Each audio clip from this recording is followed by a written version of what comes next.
So there's a misconception that if you're single, you are incomplete, perhaps damaged, salvaged, and you won't be happy until you find your one.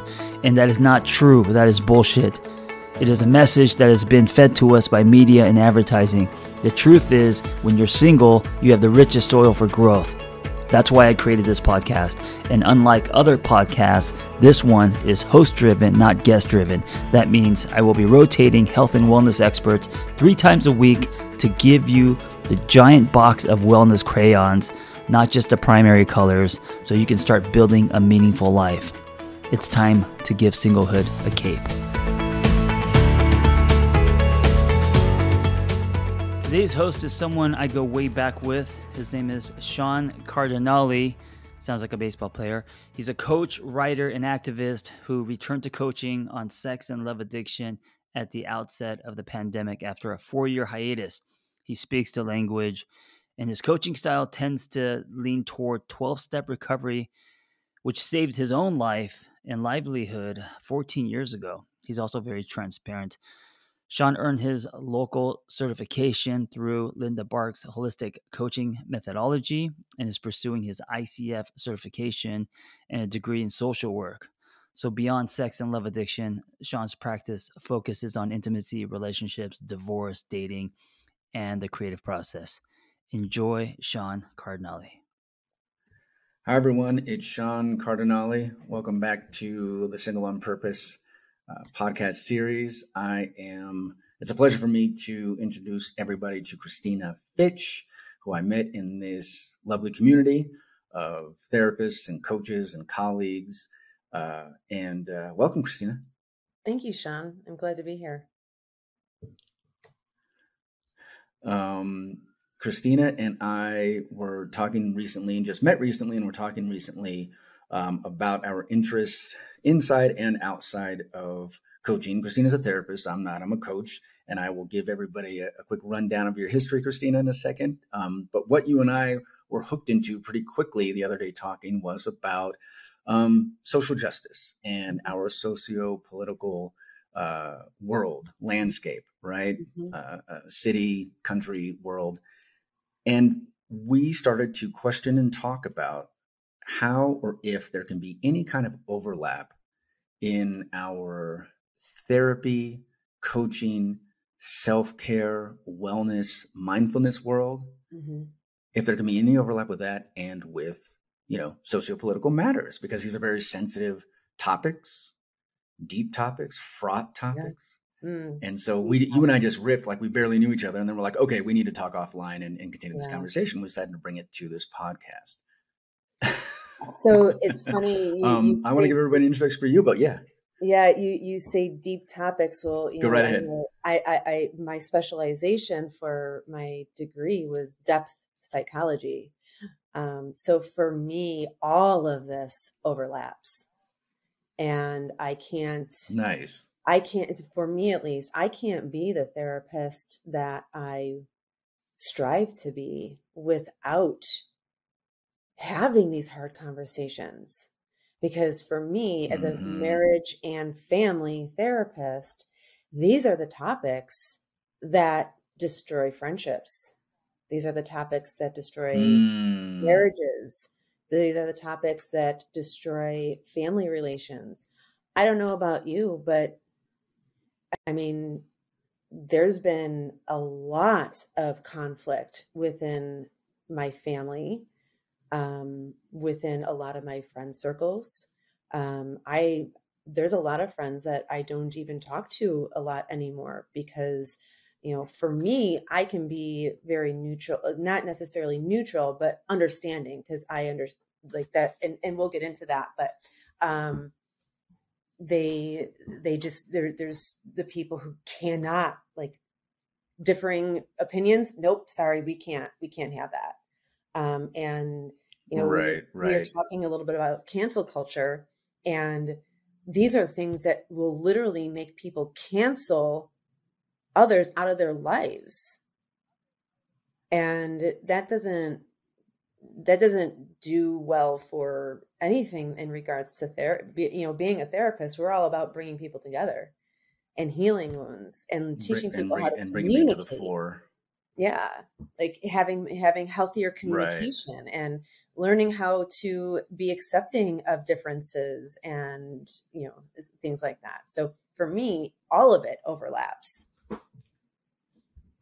That's see where we're going, everybody. We have plenty to talk about. So let me give everybody a quick introduction to you, and then update me if any of the information that I have is erroneous or, again, dated. So Christina is an associate marriage and family therapist and a spiritual life coach. Her life experience combined with her clinical training offers a unique approach to addiction, ADHD, trauma, and life transitions.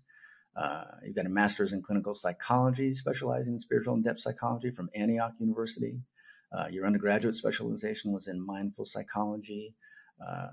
And the way you practice, you combine Gestalt, Jung, humanism, feminism.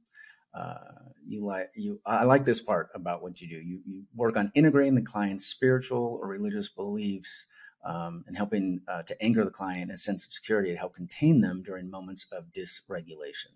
Mm-hmm. Your research and understanding of psychedelic therapies also adds a new approach and perspective to healing anxiety, depression, and addiction. So thank you. And again, welcome. Oh, wait, and you also incorporate astrology and Reiki. Yes. So you got a lot going on. You've got a big, like John Kim says, you got a big sandbox to play in. Yes, my sandbox is very big. I'm actually, I'm currently in school with Deborah Silverman to become a certified astrologer. So.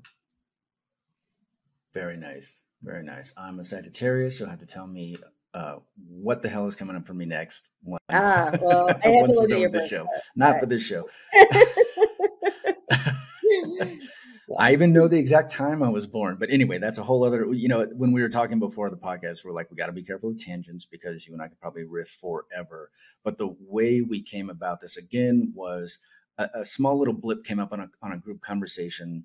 I shared recently on Instagram on my page or whatever it's called, that as a coach, I'm not a therapist like you, but as a coach who works with intimacy, vulnerability, sex and love addiction, a lot of what I'm working on and with people is intimacy, honesty, trust, vulnerability. A lot of the stuff that even Brene Brown, right? Like a lot of her thing is vulnerability and shame, and I'm always tapping back on that because of the specifics of where I work, addiction, divorce, etc.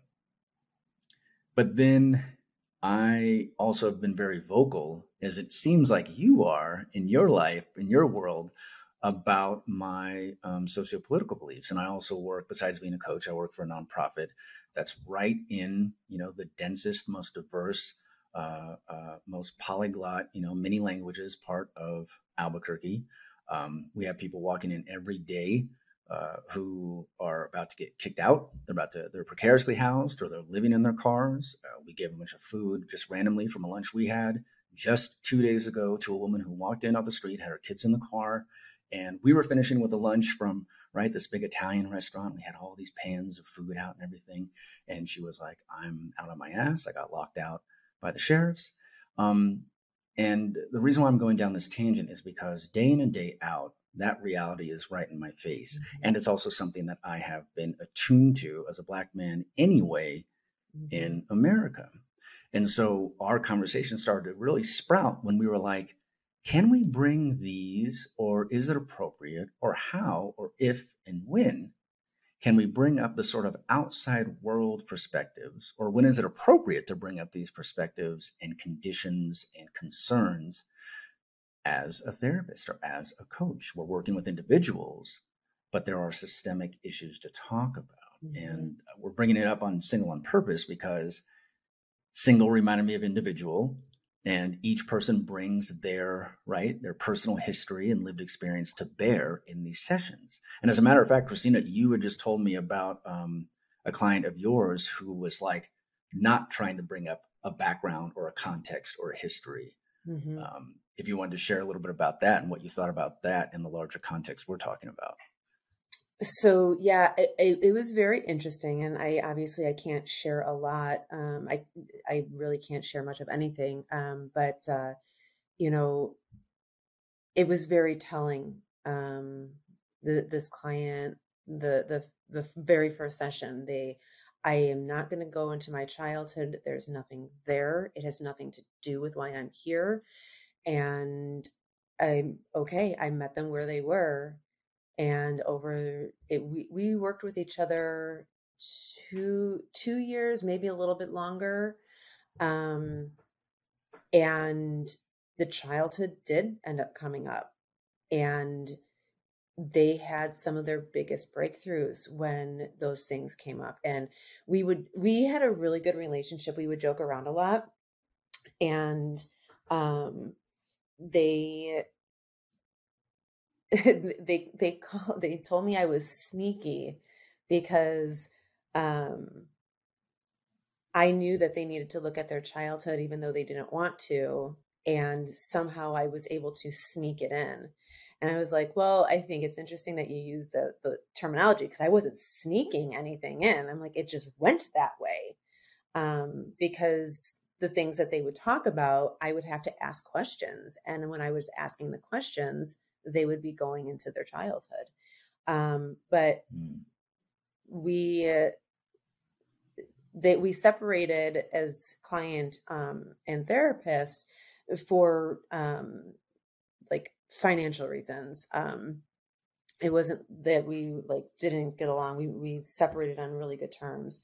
But they're doing really well. They were doing really well. They ended towards the end of our sessions, they ended up bringing in 2 of their family members so that I could help communicate to these family members best ways to help support this client, and to explain to them a little bit about what was actually going on for this client and help the client communicate like their needs. And it really brought the family together.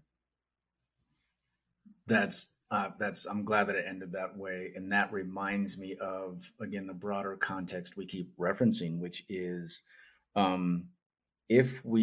my social theory is that if we don't look back, and I think you believe very similarly, if we don't look back, how can we move forward?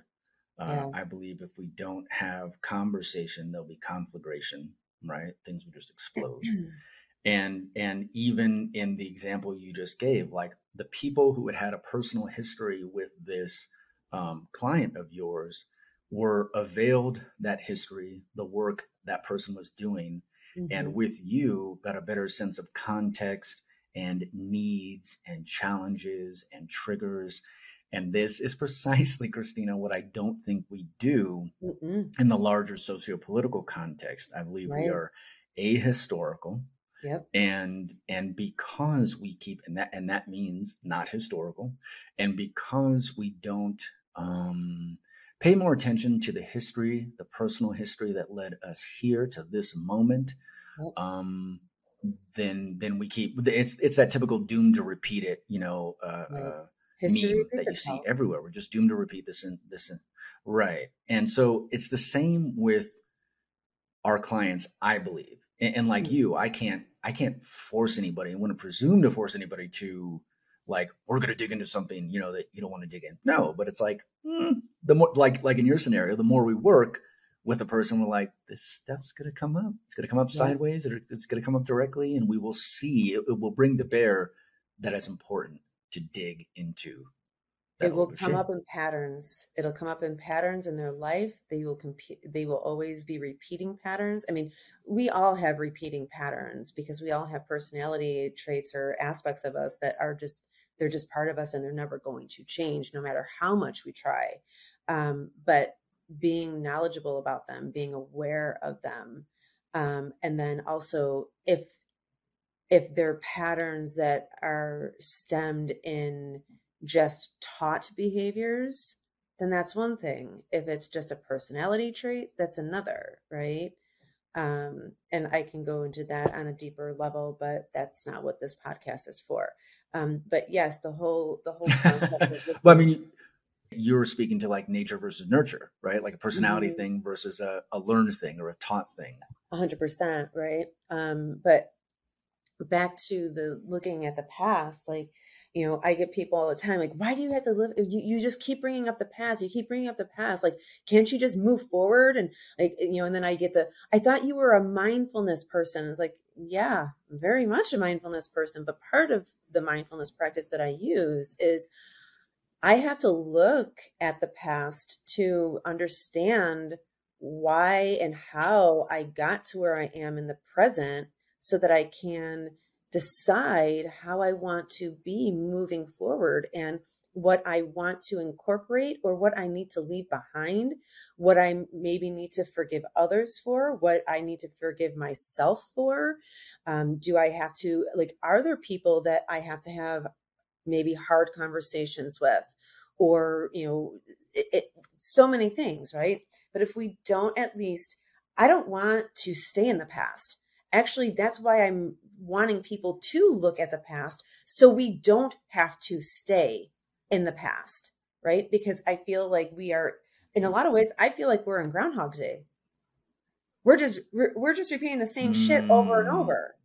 I mean, I don't know if you've noticed this, but over like the last decade, I have been bored out of my damn mind with TV shows and movies because they're literally the same thing, just presented in a different storyline. It's like, well, and also John and I met working in Hollywood, and I still write screenplays, and I still do a little production work and development work out here in the Southwest. And not only are they copying or reminiscent of everything, but there's very specific, I'm sure you've already caught on to this in the last decade, it's all about reboots. It's all about a remake, a reboot.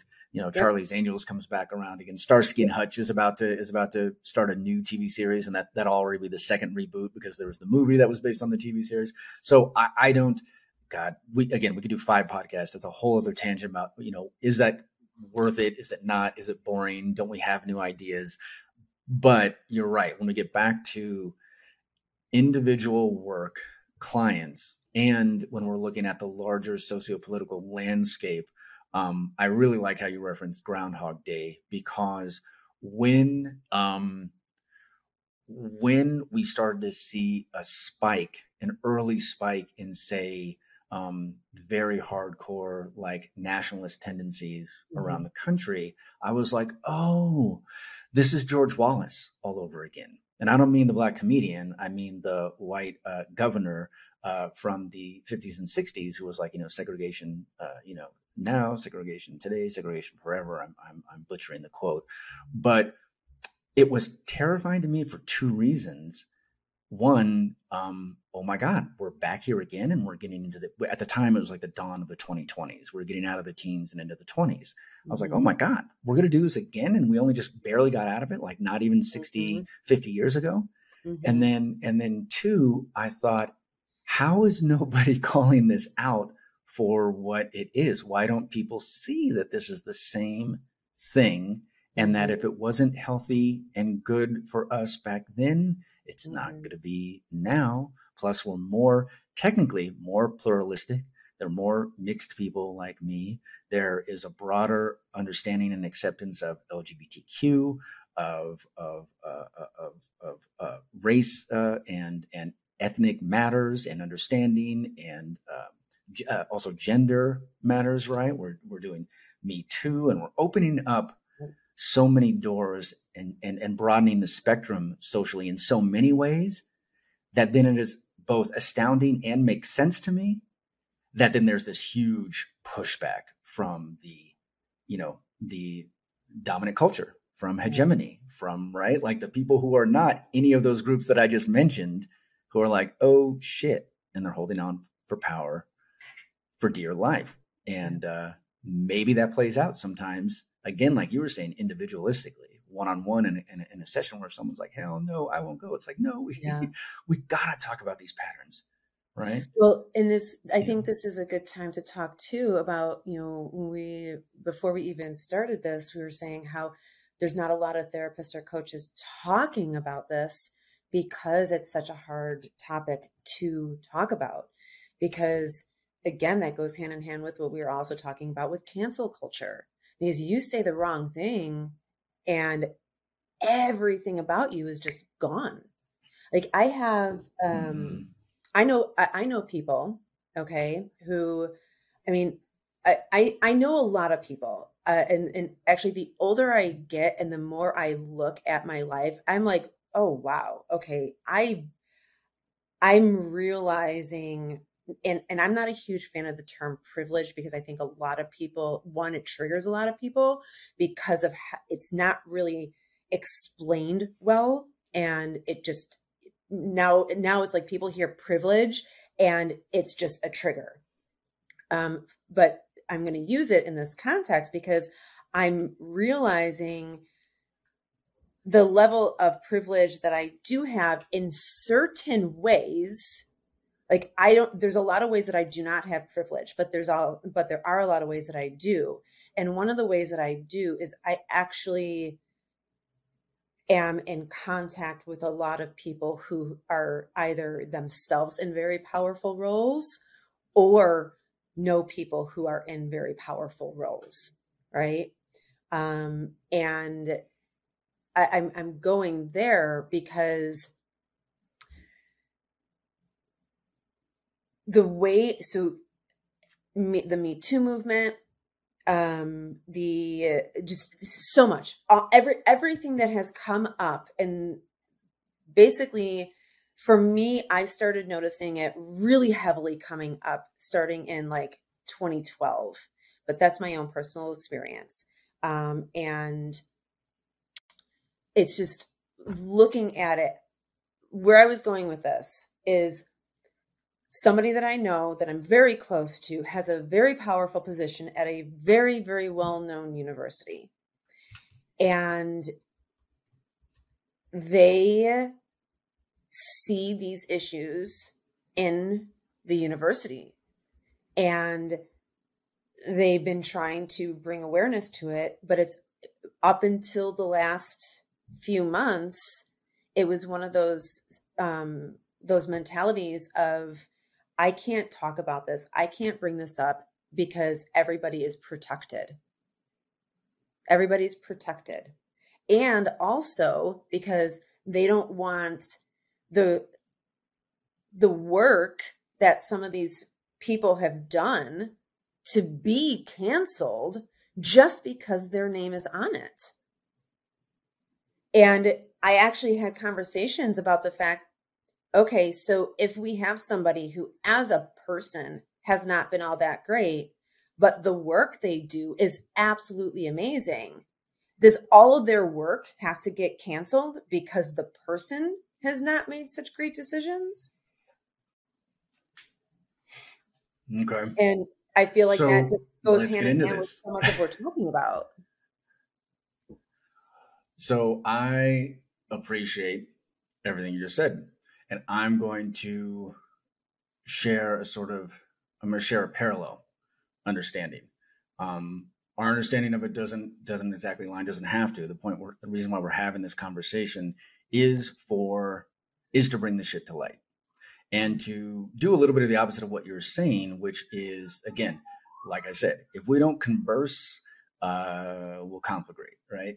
If we don't have these uncomfortable conversations, then we're not going to get anywhere. We're just going to sit in our little siloed pods of discomfort, which builds to resentment, builds to further misunderstanding, and then to rancor, right? Yeah. So here's my understanding. And again, it's kind of how I'll try, once I share and then you share back, and I'll try to bring it back to our individual sessions.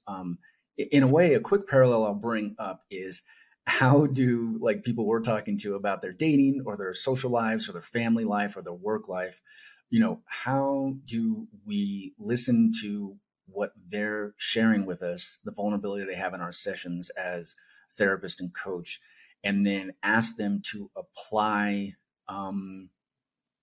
difficult tools that are hard to wield, tools of communication, tools of forthrightness, tools of stand up for your fucking self, everyone, there's so much walking on eggshells in our personal lives and also in our socio-political lives. And that's where I think I hear a little bit of what you're talking about with cancel culture, but let me draw a parallel. We'll get to privilege too, because holy fuck, that's a whole other we have like 8 Pandora's boxes we're about to open. So as far as cancel culture, let me put it, and you're talking about, I presume you're talking about an academic who is getting wary of what they say or do or what they share in class. So actually, no, it's not in class. This is their career. It's not in class. It's their career. They just work. They're worried about what they publish. So it's basically the person that I know is an executive for a professor, and they do a lot of research. What I was going to say was, one, cancel culture is not the sole domain of the left. I would argue that the right does it the exact same thing, if not worse, because I won't say worse or better, but does it in a different way. So, for example, I would say a right-wing version of that is book banning. I mean, we are getting to late 1930s Germany when we're talking about what we can read, what we can share, how we can share it, what are the implications. I mean, I'm a Black man, and I have no problem with Mark Twain being on the shelf in my kid's library. And if the N-word is in there, and I'm not going to say the real word, even though I've got license to, and maybe that's a whole other tangent in conversation. But if the N-word in that book is contextual, and not only that, he's not using it like Quentin Tarantino used it for sort of shock value in Pulp Fiction, which is another conversation we could have in the 90s. He was using it because the white characters and the Black characters in his books in the South, or wherever they were featured or were landing, said the word, because that's what it's about. Because it's about and Jim and Huck and Tom Sawyer, right? It's about these people and how they identify themselves, and also how the white people identified the Black people. So there's context. So to navigate that, navigate that without context is fruitless. And then to just cut off the conversation by banning a book or shutting down a school board meeting, or again, we're getting like physical threats of violence, right? And these kinds of things. We have the Speaker of the House husband was attacked recently. Here in New Mexico, we actually had an active shooter driving around who had lost his election. And he was on the right, and he had lost his election by a landslide. And this made national news if you look it up just a few weeks ago. He lost by a landslide, and he conspired and got nailed by both the local and federal authorities for going around and popping caps, shooting his guns into the homes of the people he lost to and the people he associated with them. And someone almost lost their toddler because a bullet went through her room, because this guy couldn't, believed in the theft, believed that the voting, all the voting conspiracies that we hear about now. So, but back to cancel, right? So book banning is canceling. Laws restricting, say, drag queens, that's canceling. Why is it so important for people who want to dress in a certain way, whether you call it outre, outlandish, risque, whatever? Why does that matter so much that you will really, you will put laws up as misdemeanors or even felonies for a certain behavior or celebration? Or really, it's like vaudeville times 10. It's another form of, entertainment. We have erotica, we have vaudeville, we have stand-up comedians. I mean, we can go on and on and on about where any of this cancel stuff can land. So I want to make it clear that I do have an issue with, and I'm very left, if anyone can't tell by now, I do have an issue with folks not being able to express their point of view regardless of which side or where on the political or socio-political spectrum it comes from. Just like I've said over and over again, I actually want to hear both sides, all sides, And I'm not doing both sidesism because that's bullshit too. But I want to hear the opposition, the people who are opposed to, or contrary to my beliefs, because then again, I have context, I have conversation, I have a way to form my arguments or listen to their arguments and have a debate or a conversation. Or if we are so locked apart, then we just walk away, right? So that's one thing I just wanted to share based on what you were sharing. And I get the fear in academia and in some quarters about like, oh my God, what I say is going to land. I don't think someone should be X'd out for years for having a contrary or even unfavorable or even racist opinion. I'm like, well, bro, you put it out there. So be careful what you ask for. On the other hand, I don't think that, and this goes back, and I'll shut up in a second so you can get a word in edgewise, but this goes back to my coaching. There'll be plenty of things that people say in my one-on-one sessions that are, I'm talking with sex and love addicts. I'm talking with folks and I'm listening to folks who have legal ramifications because of what they've done. Child pornography, prostitution in a state where it's not legal, right? Illicit this or that, or even if it's stuff that's illicit but not illegal, cheating, right? Possibly spreading, bodily disease around, venereal disease. They called it VD back in our day. Now it's STI, not even STD anymore. So, right. So there are ethical concerns in those scenarios. And I have to just go, I think that's healthy or not. I'm not condemning you, but I will say, ooh, we can talk about where that's going to go, because it might not go very well if you continue that behavior. And so again, I draw that back to the conversations we have on the socio-political tip. So I will stop my little soapbox, and you had something that I'm sure you wanted to share. Well, so it's interesting. So like we were talking about cancel culture before we started this, and, obviously I'll share a lot of my story throughout, our time, but cancel culture for me, I had the pleasure of, I say pleasure because it was definitely not pleasurable to experience what I experienced, but I'm very grateful to have experienced it because it taught me a lot. But I very much associate cancel culture with Scientology. And cancel culture to me is not just about being right or left. I honestly, I won't even assign myself to a political party because I go based on who the person is in front of me. But even with that, I don't even remember what year it was, but it was probably a decade ago. There were a lot of things going around about how politicians should wear vests like race car drivers so that we know who their sponsors are, because we're not really voting for the politician.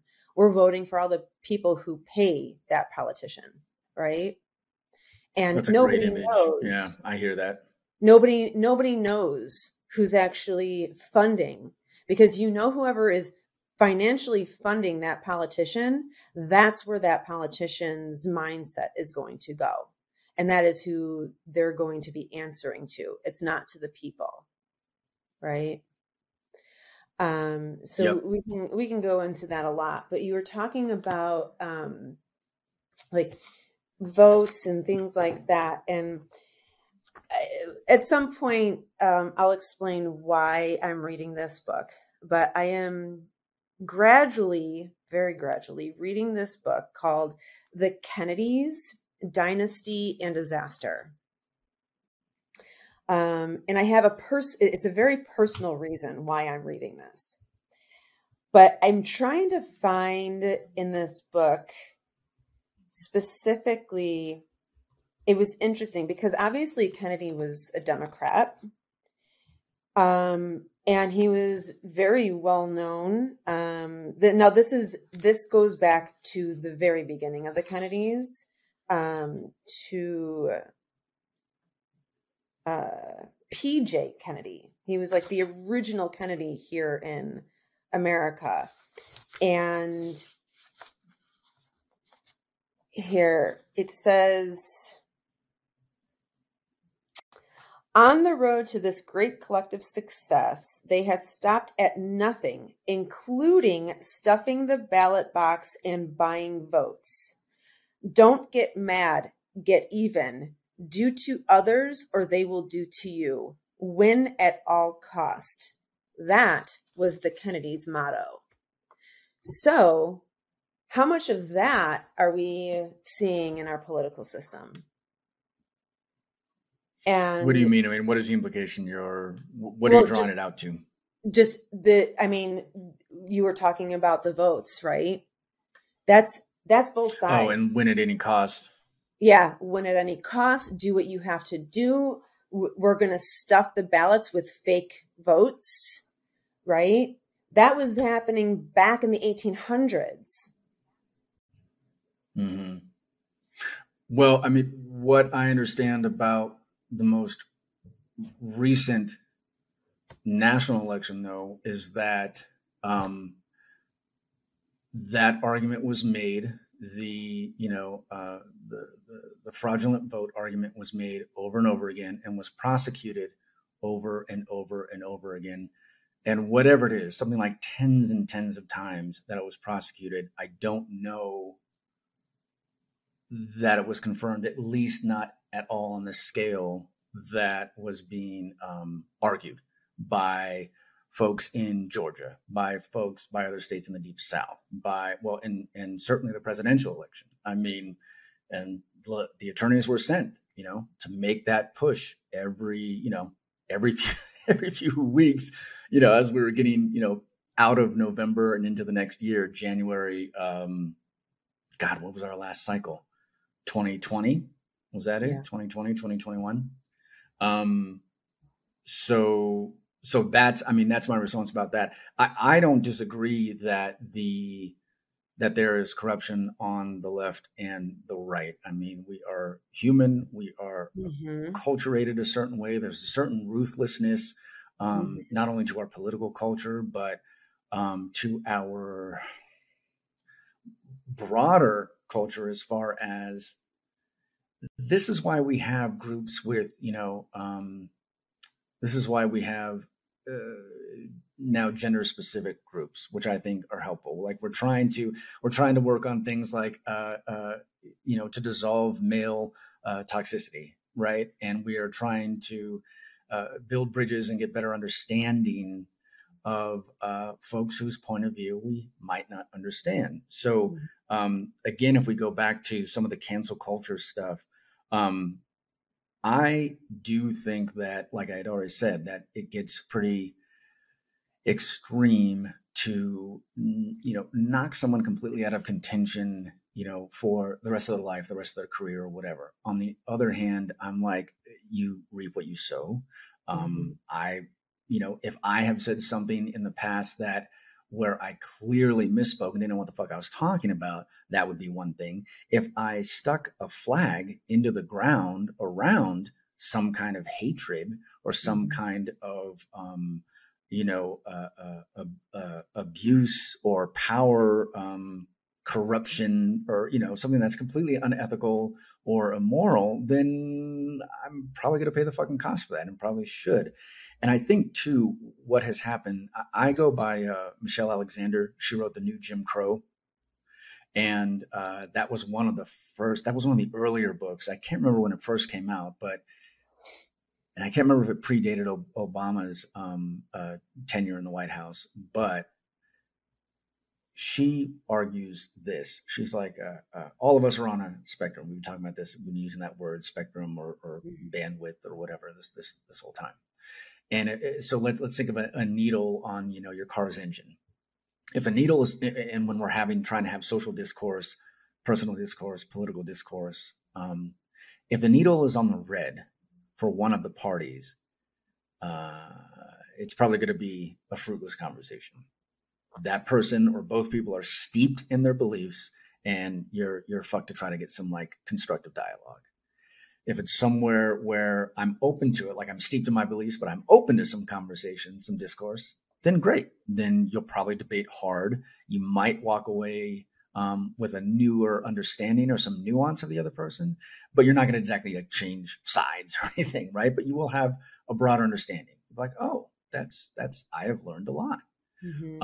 And then, if the needle is anywhere in between, you could have folks from, two different points of view coming together, talking about it, informing one another, and seeing if that comes to a broader understanding that can then be implemented, in legislation or some other kind of sociopolitical outcome, right? Mm-hmm. Positive outcome. And I think what is happening right now, my opinion, and what is happening is that when it does come from the left, where people are getting shut down for their transgressions, I think it's like our foot is on the gas right now, trying to get a lot of the old hegemonic, dominant culture, male-dominated and white male-dominated structures, trying to chisel away at that and give room and make room for other folks who do not fit that demographic. And there are a lot of us who don't fit that demographic.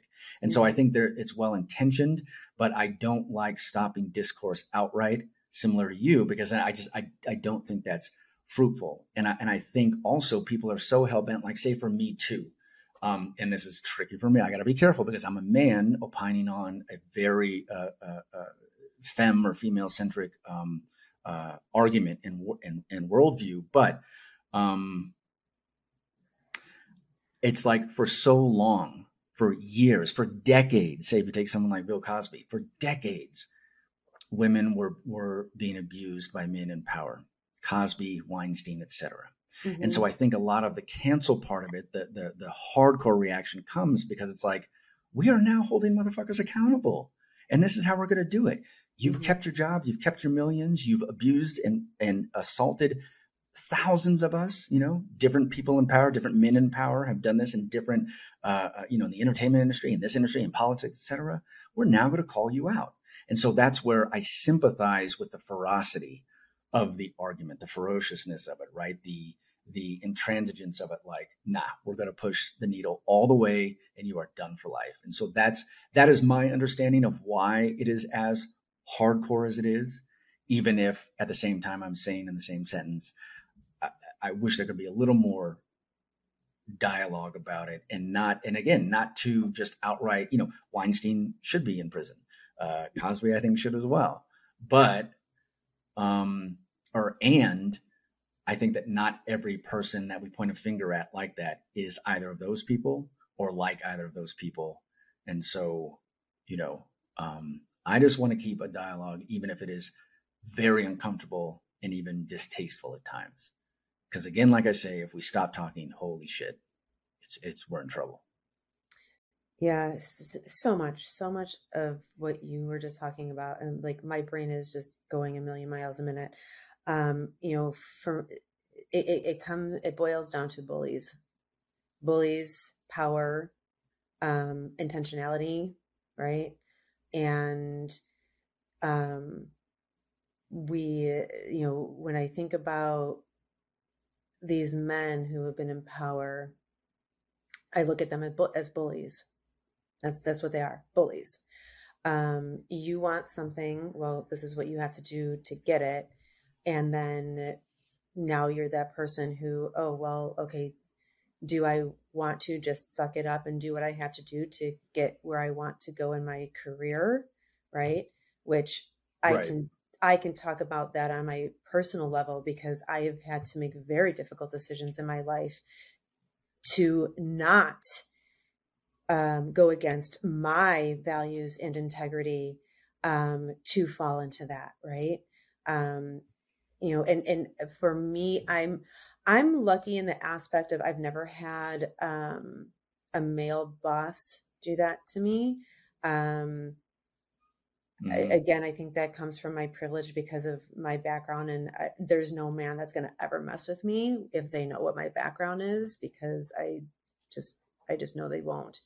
But I have definitely experienced the imbalance of power dynamics and working under leaders who, for some reason, didn't like me, didn't like my perspective, and because I wouldn't kiss their ass, I was shut down. My career didn't go anywhere. So I had to make that decision of standing in my integrity and not being a brown noser and an ass kisser, or, and also my career being hurt for it. And it's not an easy decision. In a lot of ways, I feel like I have been my own worst enemy. And instead of just sucking it up and doing what I had to do to get where I wanted to go, that's why I'm not where I'm at. Because I couldn't just fall into right. I couldn't just fall into line and do what I was being told to do. Right. And that, right. And what's crucial, that piece is so, I feel that piece is very much part of being a woman. Now, I guarantee that as a man, you experience very similar things, but in a different way, right?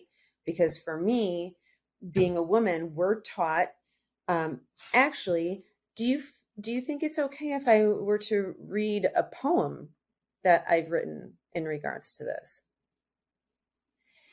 I think that's fine. Get the poem, and then I think we have just a few minutes left. I have no idea how we're going to wrap this up because it's a huge, right?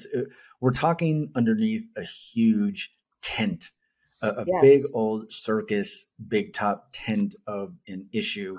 And I want to put out, while Christina is looking for this poem, three things. One, we'll continue to talk about this in different iterations, different conversations.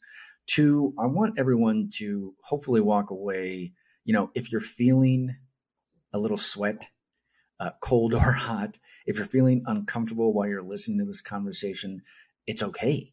And Yes. these are the conversations that are rife with discomfort, and they stay uncomfortable because we refuse to address the issues behind the conversations, which is entirely the point that Christina and I are making, even if we're coming at it from different points of view. It's like we have to keep talking and work. And this brings back to, I don't know what point I'm on now, second or third, is that this is also how therapy works. This is how coaching works. This is how going to your 12-step or your spiritual advisor or your pastor or priest in different ways. And I know that that's all loaded, all those different titles that I've thrown in there. But whoever your mentor or therapist or guru is, we come to those sessions, I believe, and tell me something otherwise if it's there, Christina. We come to these sessions to be open and honest. And I really feel bad for folks who have like bad therapy sessions and then just go running for the hills and like, fuck it, I'm never doing it again, because there's so much potential there. We are inculcated, we are acculturated to not share. Same as we're talking about politics, we're acculturated to not share our individual lived experience and any sort of political shit that might be wrapped up in that. If I'm a Black woman, if I'm a gay man, if I'm a non-binary, entertainer, person, teacher, whatever, it doesn't matter. How we identify, who we are, our personal history, everything that's brought to bear when we come into these individual sessions, oh my God, we are opening ourselves up, right? For review. It feels naked. It's emotionally and spiritually naked. And that's where people like you and I can hold space. Yeah. And again, that's why it's so important to have those vulnerable, difficult shares and discussions in those sessions and also even here. So I hope folks go away from this going, this wasn't just me and Christina trying to get on a soapbox. This is us addressing exactly the discomfort that we address individually as clients and therapists and coaches, and also as people, individuals. And we'll just say, for sake of the argument of where we are, individual Americans of all different persuasions, colors, stripes, genders, understandings, religions, all of that lived experience. Absolutely. And that's why this is so fucking hard to address. Yeah.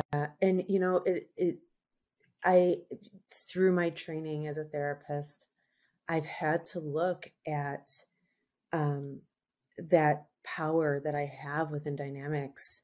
And it was very difficult for me to wrap my head around the fact that people were actually listening to me.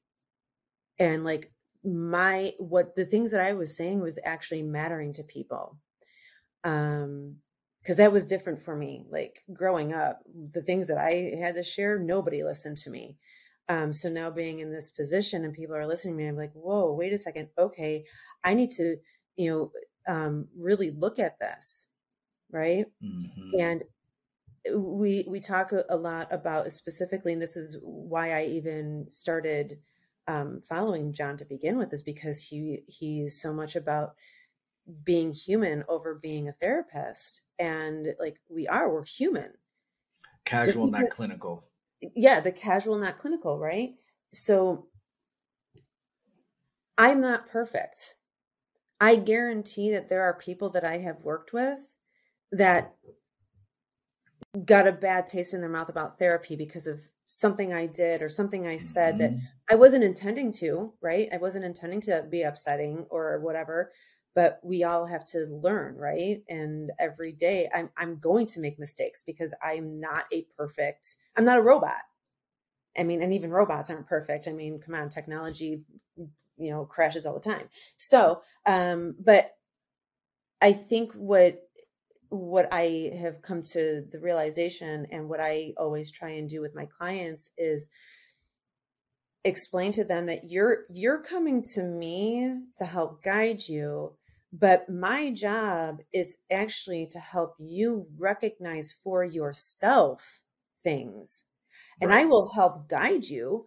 I might I am that therapist that will use your words against you. And the reason I do that is to help you recognize what you're saying and recognize your patterns, right? You mirror back. I mirror back. Exactly. And that's where the magic happens in the sessions. But for me, I am so adamant with my clients of, you're the one that has all the power here. Yes, you're paying me to help guide you, but you're the one that's in control here. And if there is anything that I say or do that you are not happy with, let's talk about it. Because is that a representation of how you are in other relationships? Because I know for me, I'm always willing to have a conversation and come to an agreement. I am still going to have my boundaries. Now, if my boundaries are not in conducive with yours, whether you're my client or not, just because you're my client does not mean that I can't say, hey, this relationship's not working anymore, and I think that it's best for you to find another therapist, right? Right.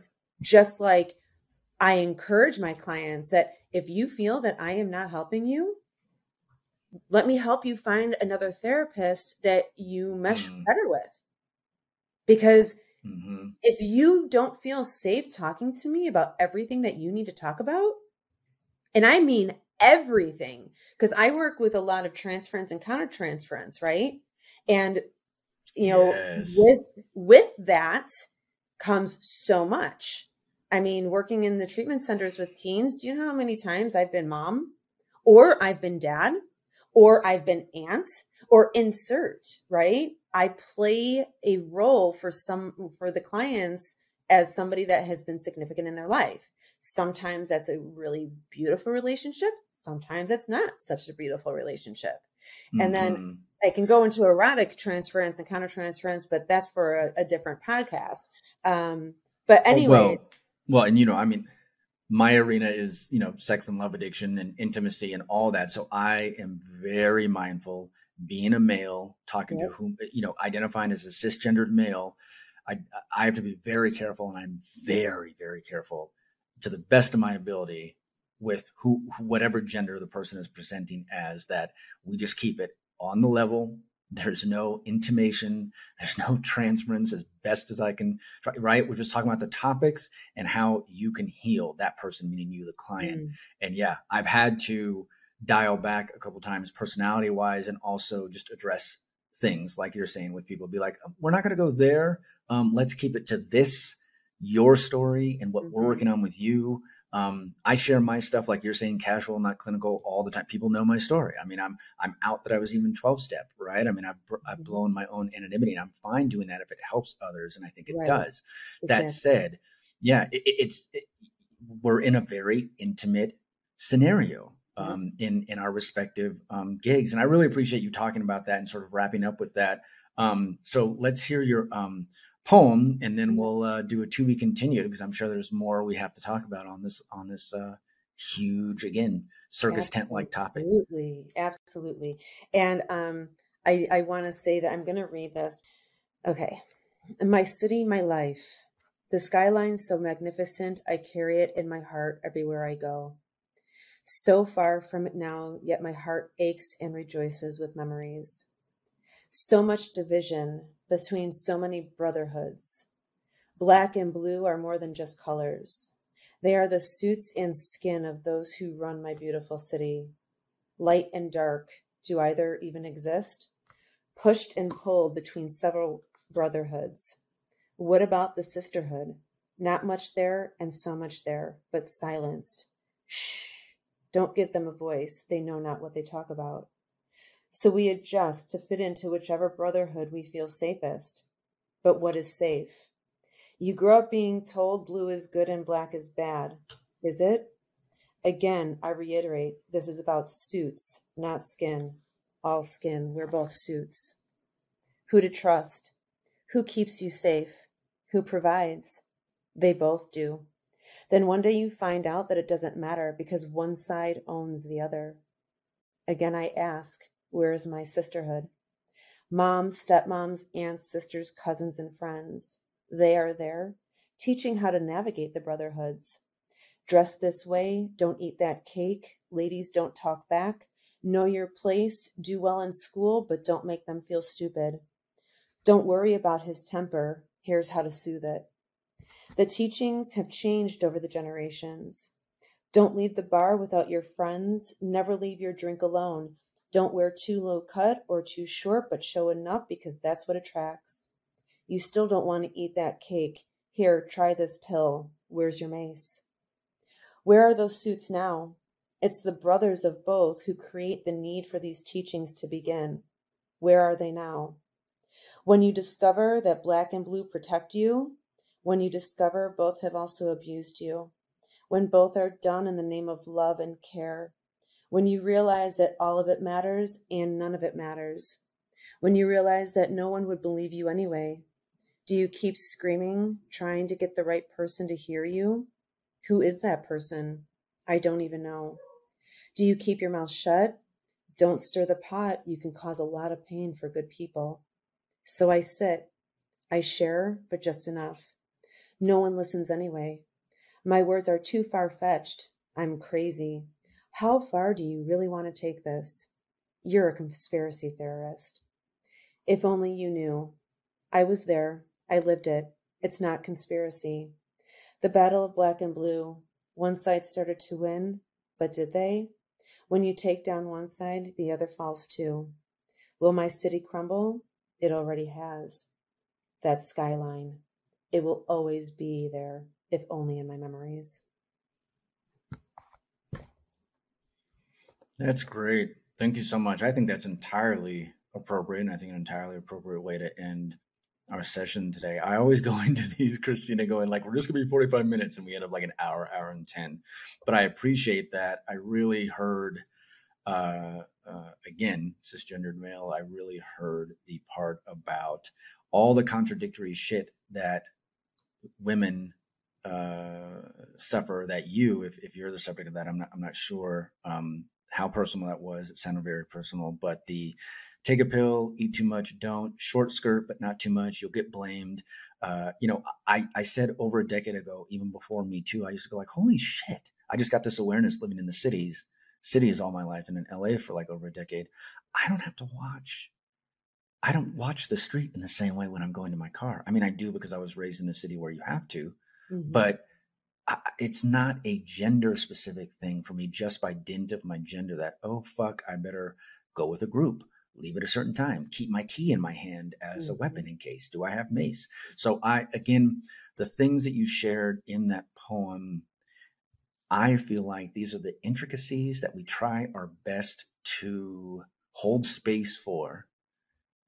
You as a therapist, me as a coach, again, a mentor, a guide, a guru, a sponsor, and do our best to hear it, not judge, and just assist. And even if we just have to witness and hold that space, then so much the better. Hopefully that person is getting something out of the session with us. They're walking away with a little bit more ease, right? A little bit more understanding of themselves and themselves of the world. And that's why it's important to talk about the larger world we all live in, beyond just the individual one-on-one sessions. And that's how we started this conversation, and we'll continue it. Any parting thoughts? And then we'll say, we'll bid everybody adieu. To be honest, I'm afraid to do any parting thoughts, because I feel we'll just go off on another tangent. Because we'll go for another hour. Yeah. That's fair. So, we'll put a pin in it. Well, thank you so much. Thank you so much for your time. Thank you for sharing that poem at the end. And everybody, this is Christina, Fitch, and Sean Cardinalli signing off for now. We'll be back. Let us know what you think about this podcast. This might have not been the one you're used to hearing on Single on Purpose, but these are the things we have to talk about, the uncomfortable things, as well as the things that are just right up everybody's alley. So stay tuned for more. Take care. Thank you, Christina. Thank you, Sean. Have a good one. You too. I hope that episode was helpful. Hey, listen, if you want to share your singlehood journey, if you've gone somewhere and come back, if you have revelations and wisdom, please share your story. It's going to help other people. Nothing makes us feel more connected than hearing other people's stories. So just send me the audio of your story, and you could just record it directly from your phone and email it to theangrytherapist@gmail.com. Also, if you want our Single on Purpose newsletter, go to singleonpurpose.life. That's singleonpurpose.life. You will get tools and articles and other people's stories, and also Zoom links to private gathers. So if you want to join our community, go to singleonpurpose.life. Thank you for listening. Be well. We hope you tell a friend. Hey, before you go, I want to invite you to the Single on Purpose private community online. It's off of social media, no ads, no algorithms. We got forums, we got live groups, we got webinars, and we have social hangs. We also have offline in-person hangs happening soon. So check us out. Go to singleonpurpose.life. That's singleonpurpose.life, and I will see you inside.